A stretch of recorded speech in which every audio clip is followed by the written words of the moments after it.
آپ اس پہ کچھ رائے دیں گے؟ آپ کی گورنمنٹ کے ذمہ یہ کام ویری سون آنے والا ہے، اگر آپ نومبر تک حکومت میں ہوتے ہیں یا اس سے ستمبر اکتوبر میں بھی لگا سکتے ہیں؟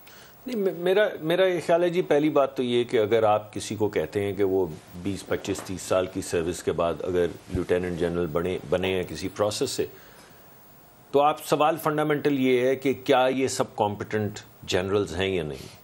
اور اگر آپ اسیوم کریں کہ یہ ایک میریٹوریس آرگنائزیشن ہے جس کے اندر کسی پروسیس کے ذریعے اور کمپیٹیٹیو، یعنی 1000 لوگوں میں سے اگر 3 یا 4 یا 5 لیوٹیننٹ جنرل بن رہے ہیں اور 20 21 22 اگر میجر جنرل بن رہے ہیں اور باقی سب راستے میں فلٹر ہو رہے ہیں، تو کوئی کمپیٹیٹیو پروسیس تو ہے جو اس پیرامڈ کو بنا رہا ہے. تو اگر آپ یہ اسیوم کریں کہ ٹاپ 5 جنرلز گیو اور ٹیک آر ریزنیبلی کمپیٹنٹ اور ایکولی کمپیٹنٹ، اور پھر آپ ان فائلز میں دیکھیں کہ آپ جس طرف ملک کو لے جانا چاہ رہے ہیں، یعنی اگر آپ اسپیس وارز کی طرف جانا چاہتے ہیں تو آپ کو ایک خاص قسم کی ایکسپرٹیز چاہیے. اگر آپ ٹیکنالوجی کے ذریعے جنگ کو امپلیمنٹ کرنا چاہتے ہیں، انفورس کرنا چاہتے ہیں، تو آپ کو ایک اور قسم کی فوج چاہیے. تو ان سب کمپیٹنٹ لوگوں میں سے کون ہے جس کا ایکسپیرینس اس وقت کی مناسبت سے سب سے زیادہ ریلیونٹ ہے، یا ڈائریکشن، ایسپیریشنل ڈائریکشن جو ملک کی ہے، یا ملک کے جو خارجی یا بارڈرز کے حالات ہیں ان کے مطابق کس قسم کی what kind of general would be best suited, assuming all of them are equally good.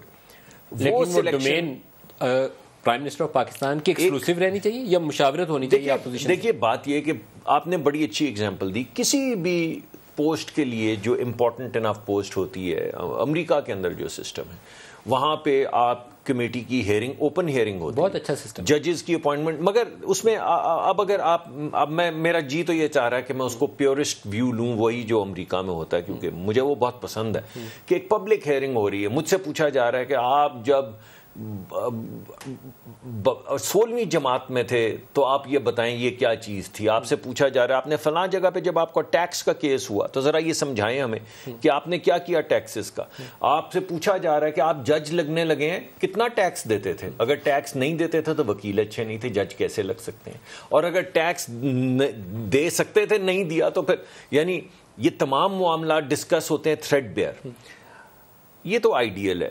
اب اس کے لیے ایک لیول آف میچورٹی جو چاہیے اس طرح کی پبلک ہیئرنگ کے لیے، جس میں مٹ سلنگنگ نہ ہو بلکہ بڑی آبجیکٹیوٹی کے ساتھ سوالات، بڑے ریلیونٹ سوالات پوچھے جائیں. اس کے لیے آپ کے جمہوری عمل کو بھی اتنا ہی مضبوط ہونا ہوگا، اور اس میں جتنی کم انٹرفیئرنس کریں گے اسی لیک آف انٹرفیئرنس سے وہ مضبوط ہوگا کہ لوگ ریلیونٹ سوال پوچھیں گے، مٹ سلنگنگ نہیں کریں گے.